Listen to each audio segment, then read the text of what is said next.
What's up? Good morning, bonjour, buenos dias, sin ciao, ni hao. It's me, Mr. Jordan.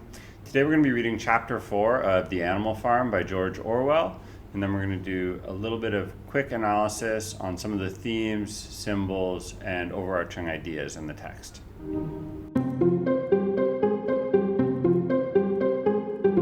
Without further ado, chapter 4 of The Animal Farm by George Orwell. By late summer, news of what had happened on Animal Farm had spread across half the country.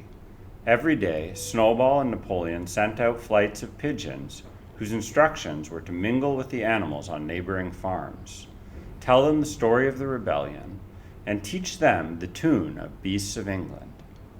Most of this time, Mr. Jones had spent sitting in the tap room of the Red Lion at Willingdon, complaining to anyone who would listen of the monstrous injustices he had suffered in being turned out of his property by a pack of good-for-nothing animals. The other farmers sympathized in principle, but they did not at first give him much help. At heart, each of them was secretly wondering whether he could not somehow turn Jones's misfortune to his own advantage. It was lucky that the owners of two farms which adjoined Animal Farm were on permanently bad terms. One of them, which was named Foxwood, with all its pastures worn out and its hedges in a disgraceful condition. Its owner, Mr. Pilkington, was an easy-going gentleman farmer who spent most of his time in fishing or hunting according to the season. The other farm, which was called Pinchfield, was smaller and better kept. Its owner was a Mr. Frederick, a tough, shrewd man, perpetually involved in lawsuits, with a name for driving hard bargains. These two disliked each other so much that it was difficult for them to come to any agreement, even in defense of their own interests. Nevertheless, they were both thoroughly frightened by the rebellion on Animal Farm, and very anxious to prevent their own animals from learning too much about it. At first, they pretended to laugh, to scorn the idea of animals managing a farm for themselves. The whole thing would be over in a fortnight, they said. They put it about the animals on the Manor Farm. They insisted on calling it the Manor Farm. They would not tolerate the name Animal Farm. Were perpetually fighting among themselves, and were also rapidly starving to death. When time passed and the animals had evidently not starved to death, Frederick and Pilkington changed their tune and began to talk of the terrible wickedness that now flourished on Animal Farm. It was given out that the animals there practiced cannibalism, tortured one another with red-hot horseshoes, and had their females in common. This was what came of rebelling against the laws of nature, Frederick and Pilkington said. However, these stories were never fully believed. Rumors of a wonderful farm, where the human beings had been turned out and the animals managed their own affairs, continued to circulate in vague and distorted forms. And throughout the year, a wave of rebelliousness ran through the countryside. Bulls, which had always been tractable, suddenly turned savage. Sheep broke down hedges and devoured the clover. Cows kicked the pail over. Hunters refused their fences and shot their riders onto the other side. Above all, the tune and even the words of Beasts of England were known everywhere. It had spread with astonishing speed. The human beings could not contain their rage when they heard this song, though they pretended to think it merely ridiculous. They could not understand, they said, how even animals could bring themselves to sing such contemptible rubbish. Any animal caught singing it was given a flogging on the spot. And yet the song was irrepressible. The blackbirds whistled in the hedges. The pigeons cooted in the elms. It got into the din of the smithies and the tune of the church bells. And when the human beings listened to it, they secretly trembled, hearing it in a prophecy of their future Early in October, when the corn was cut and stacked and some of it was already threshed, a flight of pigeons came whirling through the air and alighted in the yard of Animal Farm in the wildest excitement. Jones and all his men, with half a dozen others from Foxwood and Pinchfield, had entered the 5-barred gate and were coming up the cart track that led to the farm. They were all carrying sticks, except Jones, who was marching ahead with a gun in his hands. Obviously, they were going to attempt to recapture the farm. This had long been expected, and all preparations had been made. Snowball, who had studied an old book of Julius Caesar's campaigns, which he had found in the farmhouse, was in charge of defensive operations. He gave his orders quickly, and in a couple of minutes, every animal was at his post. As the human beings approached the farm buildings, Snowball launched into his first attack. All the pigeons, to the number of 35, flew to and fro over the men's heads and muted upon them from mid-air. And while the men were dealing with this, the geese, who had been hiding behind the hedge, rushed out and pecked viciously at their calves of their legs.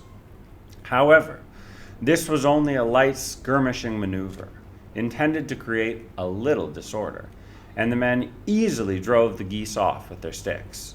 Snowball now launched his second line of attack.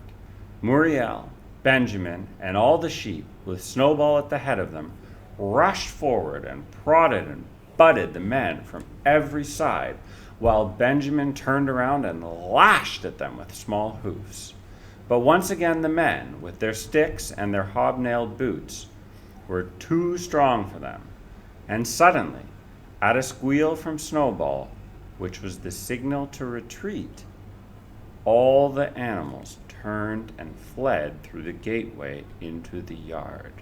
The men gave a shout of triumph. They saw, as they imagined, their enemies in flight, and they rushed after them in disorder. This was just what Snowball had intended. As soon as they were well inside the yard, the 3 horses, the 3 cows, and the rest of the pigs, who had been lying in ambush in the cowshed, suddenly emerged in their rear, cutting them off. Snowball now gave the signal for the charge. He himself dashed straight for Jones. Jones saw him coming, raised his gun, bang, and fired. The pellets scored bloody streaks along Snowball's back, and a sheep dropped dead. Without halting for an instant, Snowball flung his 15 stone against Jones's legs. Jones was hurled into a pile of dung, and his gun flew out of his hands. But the most terrifying spectacle of all was Boxer, rearing up on his hind legs and striking out with his great iron-shod hoofs like a stallion. His very first blow took a stable lad from Foxwood on the skull and stretched him lifeless in the mud. At the sight, several men dropped their sticks and tried to run. Panic overtook them, and the next moment, all the animals together were chasing them round and round the yard. They were gored, kicked, bitten, trampled on. There was not an animal on the farm that did not take vengeance on them after his own fashion. Even the cat suddenly leapt off the roof onto a cowman's shoulders and sank her claws at his neck. He yelled horribly. At a moment when the opening was clear, the men were glad enough to rush out of the yard and make a bolt for the main road. And so, within 5 minutes of their invasion, they were ignominious retreat by the same way as they had come, with a flock of geese hissing after them and pecking at their calves all the way. All the men were gone except one. Back in the yard, Boxer was pawing with his hoof at the stable lad who lay face down in the mud, trying to turn him over. The boy did not stir. "He's dead," Boxer said sorrowfully. "I had no intention of doing that. I forgot that I was wearing iron shoes." Who will believe that I did not do this on purpose?" "No sentimentality," cried Snowball, from whose wounds the blood was still dripping. "War is war. The only good human being is a dead one." "I have no wish to take life, not even human life," repeated Boxer, and his eyes were full of tears. "Where's Molly?" exclaimed someone. Molly, in fact, was missing. For a moment there was great alarm. It was feared that the men might have harmed her in some way, or even carried her off with them. In the end, however, she was found hiding in her stall, with her head buried among the hay in the manger. She had taken to flight as soon as the gun went off, and when the others came back from looking for her, it was to find that the stable lad, who in fact was only stunned, had already recovered and made off. The animals had now reassembled in the wildest excitement, each recounting his own exploits in the battle at the top of his voice. An impromptu celebration of the victory was held immediately. The flag was run up, and Beasts of England was sung a number of times. Then the sheep who had been killed was given a solemn funeral, a hawthorn bush being planted on her grave. At the graveside, Snowball made a little speech, emphasizing the need for all animals to be ready to die for Animal Farm. The animals decided unanimously to create a military decoration, Animal Hero, First Class, which was conferred there and then on Snowball and Boxer. It consisted of a brass medal. They were really some old horse brasses which had been found in the harness room, to be worn on Sundays and holidays. There was also Animal Hero Second Class, which was conferred posthumously on the dead sheep. There was much discussion as to what the battle should be called. In the end, it was named the Battle of the Cowshed, since that was where the ambush had been sprung. Mr. Jones's gun had been found lying in the mud, and it was known that there was a supply of cartridges in the farmhouse. It was decided to set the gun up at the foot of the flagstaff, like a piece of artillery, and to fire it twice a year, once on October 12th, the anniversary of the Battle of the Cowshed, and once on Midsummer Day, the anniversary of the rebellion.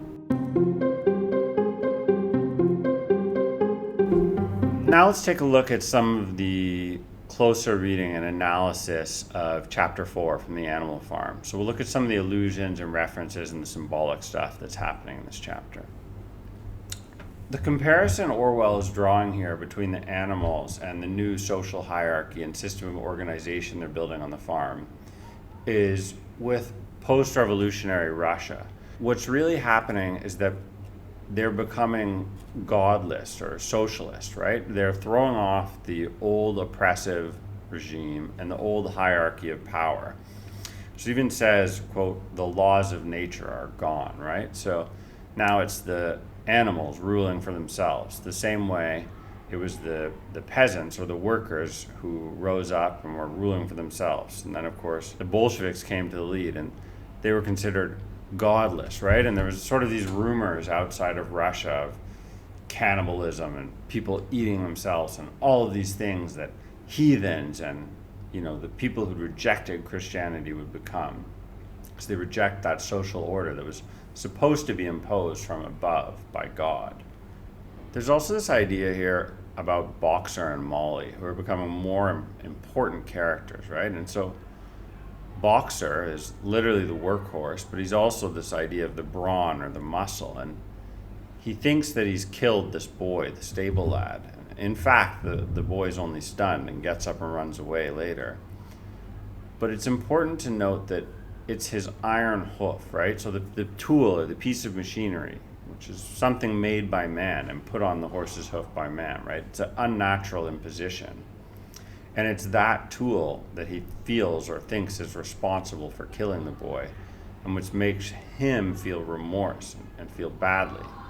And at the same moment, the ideological one, right? The pigs who are conferring this idea of a new godless state or a humanless animal farm, they rush in and are quick to say, it's fine. All humans should be dead. anyone can die for the cause. So what's happening, you're seeing, is just like a religion, their new ideology of animalism is becoming dogmatic. It's more important than a life, right? In other words, it's okay to sacrifice a life if it's in the greater cause of rising up and the greater cause of reorganizing how the world works and how society is shaped. This is also the really foreshadowing of Orwell's greatest concern here, which was what did come to fruition, is that tens of millions of people died under Stalinism eventually in Russia. So really the saddest and most tragic aspect of the 20th century is ideologues coming to power and then tens and millions of people and peasants starving to death, being sent to gulags. For example, you can read Solzhenitsyn's The Gulag Archipelago, find out a bit more about the history. Also the Cultural Revolution that happened in China under Mao, or Pol Pot in Cambodia. So the greatest and largest massacres that occurred in the 20th century were based on ideology. The Nazis started out as a National Socialist Party. And so there really is this idea that the rejection of God and morals results in lawless men who defy the laws of nature and kill each other or kill anyone for their cause. Thanks so much for watching. That was chapter number 4 of The Animal Farm. And leave any comments or questions below. Otherwise, take care, and I will see you in chapter 5.